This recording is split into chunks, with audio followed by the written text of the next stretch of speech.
Hi everyone. In this video, we will guide how to remove Alt plus Tab blur background in Windows 11.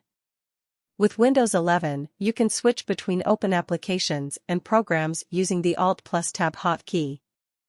This is helpful when you want to switch between multiple applications without having to minimize them. In Windows 11, the background is blurred and dimmed to the point that it is almost impossible to see anything in the background. Many users find this to be an unpleasant experience when pressing Alt plus Tab.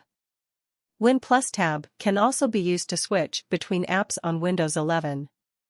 Fortunately, Windows 11 allows you to disable the blurred background in the Alt plus Tab menu. The same setting also removes the blurred background when using the Win plus Tab keyboard shortcut. Here is how to do it. How to remove Alt plus Tab and Win plus Tab blur background in Windows 11. To remove Alt plus Tab and Win plus Tab blur background in Windows 11, first, open Windows 11 settings by pressing Windows plus I keys on the keyboard. Alternatively, right-click on the Start button and select Settings in the menu.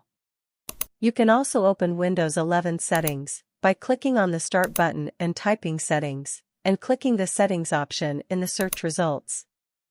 When the Settings window appears on your computer, select the Accessibility category from the left sidebar. And then click on the Visual Effects tab on the right-hand side of it. In Visual Effects settings, turn off the toggle switch beside Transparency Effects to disable Alt plus Tab and Win plus Tab blur background on your Windows 11 PC. Here is the look of the Win plus Tab menu after disabling Transparency Effects. Let me know how this video is. Don't forget to like, share, or comment on this video. Do you like more videos like this? Subscribe to our channel Garip Windows. Goodbye. See you in the next video.